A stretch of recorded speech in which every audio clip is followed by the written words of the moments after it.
Oi, eu continuei a minha leitura do Conde de Monte Cristo. Esse aqui é o volume 2, o tomo 2 no caso. E eu terminei ontem a parte 4. Esse aqui é a continuação daquele vídeo de eu li o Conde de Monte Cristo. Hoje é dia 28 de julho e ontem eu terminei a parte 4, que é a primeira que estreia esse segundo tomo. Anotei algumas coisinhas. Ela fluiu até que bem. Eu lembro de ter terminado a parte 3 meio que num anticlímax, que parecia que não continuava, mas de fato o livro foi sendo publicado aos poucos, né? Então eu acho que esse sentimento era capaz de ser recorrente, mas ao mesmo tempo sabendo que ele ia continuar, não perdurava muito esse tempo. E como eu peguei uma edição que separa o livro, né? Eu acho que não teve muito uma sensação de completude no primeiro tomo, mas nada que atrapalha na história, foi só um sentimento que eu tive. Falando um pouco dessa parte 4, ele continua com aquelas intrigas, com toda uma relação dentro da casa do Villefort. Então, a Valentine com o avô dela, o Noirtier, usando o dicionário para se comunicar com ele, todas umas engenhosidades que eu achei bem legal e que fazem sentido para as coisas que vão acontecer depois, porque tem toda uma história de testamento que ele deixa, porque o Noirtier gosta bastante da Valentine e ele ainda tem muito ranço do filho dele, o Villefort. Então, assim, foi uma parte onde muito das coisas que podem frutificar pro Conde foram acontecendo sem necessariamente ele pôr a mão.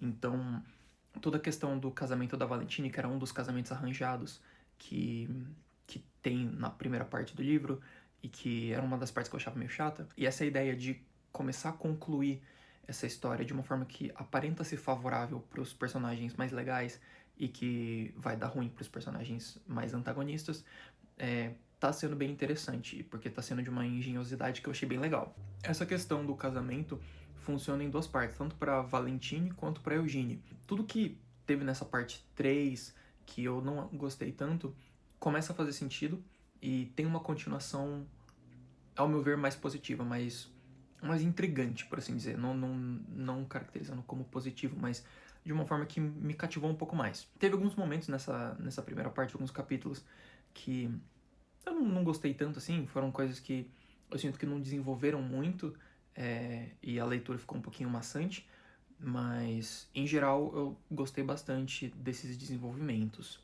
Outro ponto também que é bem legal é justamente ver aí sim a parte ativa das ações do Conde começar a ter resultados. Então, o Danglars começando a perder ações na bolsa repetidas vezes, porque teve um episódio antes onde ele vai num telégrafo, que é provavelmente uma novidade na época, e ele faz uma questão de influência justamente para ele perder. Então, tipo, tem toda uma construção, uma dissimulação que ele vai fazendo com o Danglars, do tipo, nossa, isso é um infortúnio, mas você é um bom homem de negócios, vai dar certo. Só que daí, por trás dos planos, ele tá lá, você vai se ferrar. E eu tenho certeza que você vai se ferrar, porque eu tô botando minha mão nisso. Então, é bem legal isso. Ao mesmo tempo, direta e indiretamente, começa a ter uma intriga entre o Danglars e o Villefort. A cena do jantar dos dois é muito legal, é muito boa. Vai se construindo conflitos entre os antagonistas do Conde, e isso é muito legal, tanto pro lado de do que o Conde de fato fez, quanto para as coisas que o acaso resolve. E isso é uma coisa que eu vou notando cada vez mais no livro, que o acaso, ou como é dito no livro, a providência, acaba sendo muito um personagem ao qual os personagens se dirigem para esses infortúnios, e a sorte, a sina deles fica sobre a mão da providência. Então, é uma coisa que, principalmente nesses infortúnios, acaba sendo bastante presente. Sempre eles ou rogando para a providência ser positiva, ou que é um infortúnio e a providência é quem controlou isso. Então tem meio que essa entidade sobressai sobre as ideias dos personagens. Outro momento legal desse capítulo foi num baile que os Morcerf fizeram, onde tem uma interação entre o Conde e a Condessa de Morcerf, que é a Mercedes. E meio que indiretamente eles vão falando sobre o passado deles e sobre a amizade deles de uma forma que fica a entender que a Mercedes suspeita do Conde, e o Conde tem certeza que ela é a Mercedes, né, claro. Então, começa a ter esse levantamento da suspeita pelo lado da Mercedes, falando muito sobre a importância da amizade do Conde e como que seria a postura dele caso algo acontecesse no passado. Então, tem essa hipótese sendo um pouquinho mais formulada. Era uma das coisas que eu gostei bastante quando aconteceu no tomo 1 e se repetiu em um momento dessa parte 4. Ao mesmo tempo que tem essas discussões acerca dos casamentos arranjados, tem bastante coisa que foca muito no Danglars e como que a visão dele vai mudando de casar a filha dele com o filho do Villefort para casar com o Cavalcante filho. E tem-se essa noção de que tudo isso pode também ter sido parte do plano do Conde. Essa arquitetação dentro do Danglars e essa comunicação pro Villefort, que é muito arrogante e não consegue enxergar que às vezes ele pode ser o problema da situação e dessa inimizade que vai se formando, foram uns outros momentos bem legais. E para finalizar, assim, um ponto alto que eu gostei foi um capítulo dedicado à história da Heide, não sei exatamente como pronunciar o nome dela, que é a escrava grega do Conde.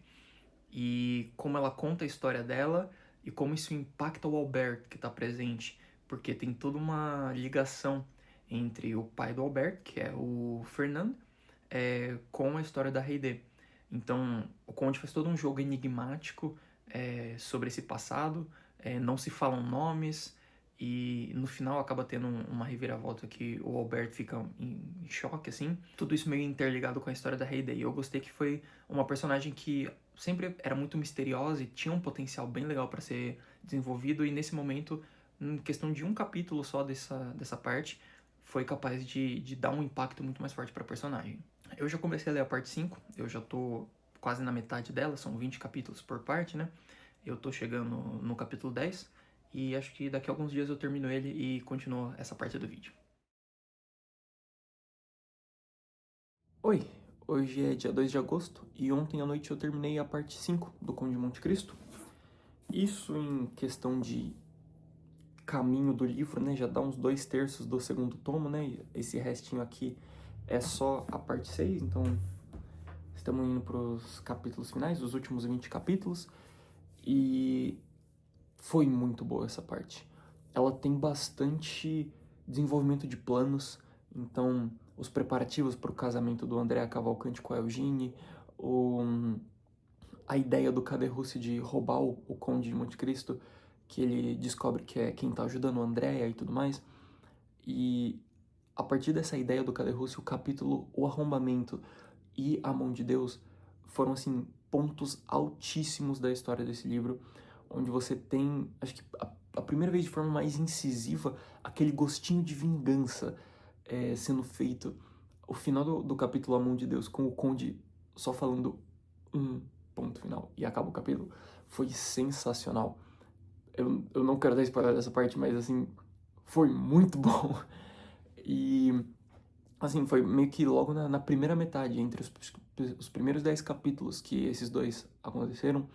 Então, assim, começa a parte 5 muito, muito bem, num alto muito legal. Depois disso tem meio que um burburinho em Paris sobre essa tentativa de assassinato do Conde, essa tentativa de roubo e tudo mais. Tanto que daí ele vai viajar para Normandia e ele vai viajar junto com o Albert. E um ponto engraçado dessa viagem é que era impressionante que o Conde conseguia fazer Paris-Normandia, que no livro fala que é uns 250 quilômetros, em 8 horas, e que isso era uma coisa inimaginável e extremamente rápida. O que acho que hoje, com um carro 250 quilômetros, você faz em 3 horas, uma coisa do tipo. Então, essa noção de tempo e espaço naquela época com os cavalos foi bem engraçado de ver que mudou muito. A partir desse capítulo da Normandia, algumas coisas acontecem relativas ao Conde de Morcerf, né, o pai do Albert, que estava viajando com o Conde, e ele precisa ir enfrentar um julgamento. E esse capítulo é muito bom, e assim, ele sendo desmontado moralmente pelas coisas que ele fez, é muito bom. E é um outro momento onde você começa a ter um gostinho da vingança do Conde que tá sendo feito indiretamente. Você fica meio incerto se ele teve um dedo naquilo ou não, porque não desenvolve muito isso, mas assim, foi muito bom. Aí a partir disso, o Albert começa a ficar desconfiado de quem que tava querendo fazer mal pro pai dele, que lembramos, é o Fernand da história. Então, começa a surgir uma suspeita contra o Conde, e isso leva a um duelo, e isso acaba levando a uma proposta de duelo entre o Conde e o Albert, porque ele meio que distrata o Conde em público no Opera, que é um teatro. Então, assim, essa proposta e as implicações dela de quem que o Albert confia, e todo o desenrolar desse duelo, que acaba não virando um duelo, é muito, muito interessante. E dentro disso também tem um momento onde a Condessa de Morcerf vai conversar com o Conde de Monte Cristo, e daí é outro momento muito, muito bom. Eu oscilo entre dar spoilers e não dar spoilers, mas assim, são pontos muito bons, e a Condessa de Morcerf é a Mercedes, então ela conversando com o Conde, e é o primeiro momento onde aquela suspeita que já tinha no livro de ela saber quem é o Conde vem à tona assim, e ela, Edmond, tipo, começa a chamar ele pelo nome. É muito bom, é muito bom. E todo esse diálogo entre os dois mostra mais uma vez que, assim, a Providência é uma entidade, é um personagem nesse mundo, porque é tudo, é com base nela que o Dantes vive a sua vida. Então, todo o conceito de vingança dele é fazer com que as pessoas que fizeram ele sofrer sofram de forma proporcional ao que aconteceu com ele. Tudo isso vem de Deus, e é a forma como ele reviveu dos mortos para fazer a força de Deus através da providência. Então, assim, concretiza mais ainda essa ideia que eu fui vendo ao longo do livro de a providência não ser uma mera citação de alguns personagens quando as coisas vão bem ou quando as coisas vão ruim.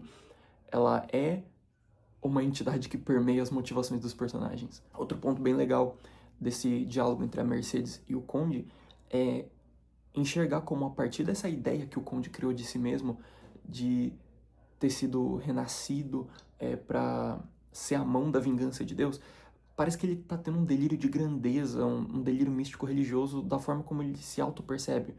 Então, você vê que ele criou uma imagem de si mesmo muito, muito, muito grandiosa, e que ele tá sendo minado de exercer o potencial total dessa vingança por conta da Mercedes, porque ela pede que ele não duele com o Albert. Outro ponto legal desse diálogo foi justamente no final, que o Conde fala para si mesmo: que louco que eu fui em não matar o meu coração no dia que eu decidi me vingar, porque meio que ele tá pagando preço por isso, porque a pessoa que ele ama tá pedindo para ele não exercer o que ele se propôs a fazer. Então, ao mesmo tempo que você tem algumas falas dele que mostram esse delírio de grandeza, ele depois é minado pelo amor que ele sente pela Mercedes. Então, foi bem interessante esse diálogo. Tem dois pontos muito conflitantes dentro do próprio protagonista.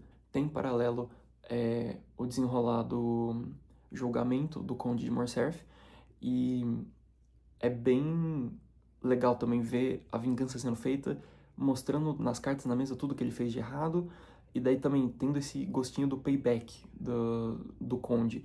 Só que isso vem junto com a desilusão do Conde de Morcerf com a sua família e com a sua alta sociedade de Paris, culminando com a ideia do Albert fugir e viver com outro nome, esquecer o nome do pai e essa desonra que ele fez, e da mãe também ir embora e viver a vida dela sem ligações com ele. Então eles abandonam as riquezas e fogem de Paris. E nesse meio, o Conde escreve uma carta muito bonita para Mercedes, falando sobre Marsella, e meio que propondo o dote que era dela quando eles iam se casar, antes de tudo isso acontecer, que ele deixou enterrado numa casinha em Marsella, que para ser o novo começo da vida da Mercedes. Então foi bem bonito isso. E assim, finalizando o capítulo, ainda tem o casamento do Andrea Cavalcanti com a Eugenie. Só que é o flashback mais perfeito que tem do começo do livro, que é a tentativa de casamento da Mercedes com o Edmond. Então, a polícia entrando e prendendo o noivo, tudo de novo, só que dessa vez com o Conde sentindo o prazer de ver o que foi feito com ele acontecendo com as pessoas que causaram toda a ruína. Foi muito, muito legal. E também, diante disso, tem todo um subplot de que a filha do Danglars, né, que tá se casando com o Cavalcante, a Eugênie, ela não quer casar com ele, ela não queria casar com o outro pretendente dela, ela quer ser uma artista, ela quer fugir com a professora de piano dela e viver uma vida de artista, nômade. E a partir dessa interrupção do casamento, a parte 5 acaba muito bem com o Sr. Danglars não tinha mais filha, porque ela foge, ela se veste de homem, foge com a professora de piano dela, e é isso, e acaba a parte 5. Foi muito bom, eu acho que foi a minha parte favorita do livro até então, e eu tô ansioso pra ver o final dessa história, são os últimos 20 capítulos, eu acho que deve ser papo de 200 páginas, alguma coisinha assim, e tá acabando o que eu acho que foi o maior livro que eu li na minha vida até agora. Porque eu já li Senhor dos Anéis, Duna, que são trilogias, coisas grandes, mas que o livro em si, o máximo que tinha era 700 páginas, coisas do tipo. Esse livro tem 1.300, é o dobro. E tá chegando no final dessa jornada e assim, eu tô ansioso pra saber o que acontece, como que termina toda essa história, todos esses ramos que estão se enveredando dos personagens que estão seguindo o seu rumo e como que vai acabar toda essa história da vingança do Edmund. E eu acho que é isso. Eu acho que logo menos eu termino a parte 6 e eu venho com os meus pensamentos finais desse livro.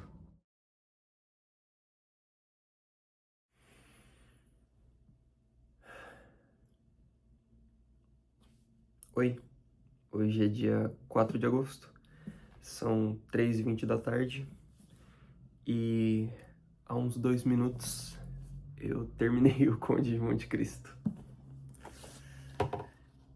1.370 páginas concluídas. Que jornada, que jornada.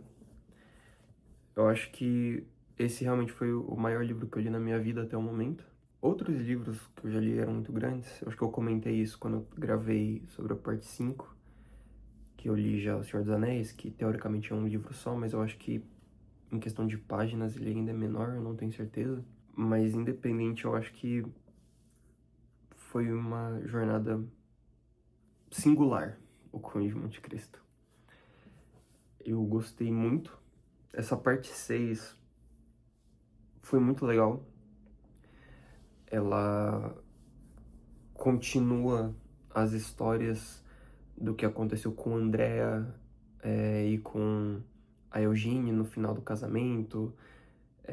Tem muitos capítulos nessa parte 6 que focam na Valentine, em todo o subplot que tem da Senhora de Villefort, e, e tem muita coisa que vai contando essa história e depois ele dá uma pausa e começa a se enveredar por outras partes do livro e outros personagens para concluir tudo isso.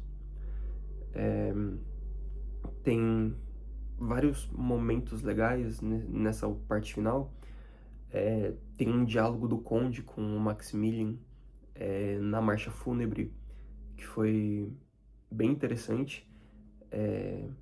Eu fiquei um pouquinho chateado que o Conde não foi tão incisivo em mostrar o plano dele pro Maximilian nesse momento. E isso se persiste até o final, e foi uma coisinha que eu achei. Eu gostaria que ele fosse mais incisivo, mas ele tem todo o ar misterioso e no final isso tem um payoff legal. Mas foi um capítulo que eu achei legal. Em geral, até o capítulo 10 dessa parte, todas as partes têm 20 capítulos, mas essa final, até o capítulo 10, parece que segue muito bem a parte 5, que traz um sentimento de algo que está se concluindo. Tem uma vibe de reta final bem legal. Mas ao mesmo tempo tinha alguns momentos que parecia que iam começar novos arcos. Então tem todo o final da história da Mercedes e do Albert, que acaba parecendo um novo começo, só que não é tão bem concluído quanto outras histórias. Mas assim, é concluído, só que parece que do jeito que começa, eles vão desenrolar muito mais coisa do que desenrola. Mas tem uma conclusão, é só que destoa um pouquinho dessa vibe de reta final, porque parece que tá começando uma nova história. Outros pontos altos dessa parte final são todas as discussões do Villefort com a esposa dele e todo esse subplot da senhora Villefort. Quando as coisas começaram a acontecer na casa deles, eu já tive uma percepção que ó, se concretizou, então assim, não era um mistério tão grande assim, deu pra perceber desde o começo, mas ainda assim a resolução disso foi muito legal. E também, paralelo a isso, tá rolando todo o julgamento do Andrea, que é o Benedetto, que tem toda uma outra história em paralelo com o Villefort. Então, todo esse momento de julgamento e essas coisas que estão acontecendo dentro da casa do Villefort são muito legais. E no final a gente tem a vingança do Dantes feita. Tem um capítulo muito legal em que ele volta para o castelo de If, onde ele foi preso, e vê que a fuga dele virou uma lenda no castelo de If, é, e ele tem toda uma experiência de reviver o passado dele através da história que está sendo contada pelo cara que faz uma visita com ele no castelo de If. E foi muito legal, eu gostei bastante. Logo em seguida vem a conclusão, assim, tem um certo... Tem um certo desvio da história para a Itália, de novo, para falar sobre o Danglars e sobre a vingança do Conde para com o Danglars. E eu anotei, assim, o jeito meio que resume a história da vingança do Conde. Eu achei muito legal que é Danglars perdoado, Fernand morto e Villefort louco. Eu gostaria que a vingança fosse muito mais incisiva, porque eu senti que o gostinho que você tem vendo a justiça sendo feita, apesar de ser de uma forma extremamente egoísta, porque é tudo com base na visão do Dantes, a vingança do Fernand foi muito prazerosa de ler, de acompanhar. Eu pensei que por um momento o Danglars ia ser esquecido, porque eu tava no capítulo 17, 18 da parte 6 e ainda não tinha se resolvido 100%, mas no final acabou se resolvendo, de uma forma mais misericordiosa e mais positiva do que com o Fernand. E o Villefort foi, acho que, o ponto que eu menos gostei de vingança, porque ele fica louco por todas as coisas que aconteceu com ele na parte 5 e 6, relacionada à esposa dele, à filha dele, ao Albert, porque todas as coisas que aconteceram com ele da parte 5 e 6, em relação ao julgamento, ao Andrea Cavalcante, à esposa dele, ao pai dele, tudo isso parecia que eram só etapas do que ia acabar, sei lá, culminando numa vingança 1x1 contra o Dantes, mas acabou não acontecendo. Eu tava esperando que fosse acontecer algo mais incisivo, mais forte, por assim dizer, mas ao mesmo tempo a loucura dele como resultado de todas essas intempéries que aconteceram foi legal. Eu só acho que eu tava com muita expectativa pro final dele, mas não estragou a história pra mim, foi uma conclusão muito boa pro arco de vingança do Dantes. E também tem meio que o arco de redenção dele pela própria vingança. Então, nesses momentos de flashback, o Edmond tem muita culpa em relação do posto que ele se auto-colocou de mão de Deus punitiva, de fazedor da providência, e ele começa a se culpar e começa a se questionar se tudo que ele fez tinha realmente um motivo, se ele era o correto nessa situação, porque o último diálogo dele com a Mercedes faz ele ter muitas dessas dúvidas, porque ele vê a pessoa que ele amava sofrer por ação direta e indireta da vingança dele, e ele começa a se questionar se ele fez algo certo ao longo desses 24 anos, que foram 10 anos de prisão, 14 anos de prisão e 10 anos arquitetando tudo isso. Então, ele se questiona, então foi um final legal, porque a fase de redenção dele, junto do Maximilian Morrel e da Valentine, foi muito legal. E foi um final muito fofo. Eu achei bonitinho. A última página eu achei bem legal. E o mote final do livro é esperar e ter esperança. E eu gostei muito. Foi bem gostoso essa leitura. E como primeiro contato com literatura francesa, com um calhamaço de livro que foi esse do Dumas, foi um saldo extremamente positivo. Eu adorei. E tenho vontade de ler outras coisas. Os Três Mosqueteiros, Os Miseráveis do Victor Hugo, que é contemporâneo. Então, foi uma baita jornada esse tempo que eu fiquei lendo, que eu já nem sei se foi 2 meses, 3 meses lendo só esse livro, mas foi muito bom. Fortemente recomendo. E eu acho que é isso. Essa jornada se acaba por aqui. Se você já leu O Conde de Monte Cristo, se você já viu algum dos filmes, eu agora vou ver esse filme para ver como ele se compara com o livro e ver o que é mudado com base na obra original, mas se você já viu algum dos filmes, se você já leu o livro, deixa um comentário, fala o que você achou e manda esse vídeo para alguém que quer ler O Conde de Monte Cristo, que já leu, vamos trocar essa ideia e é isso. Obrigado e até a próxima.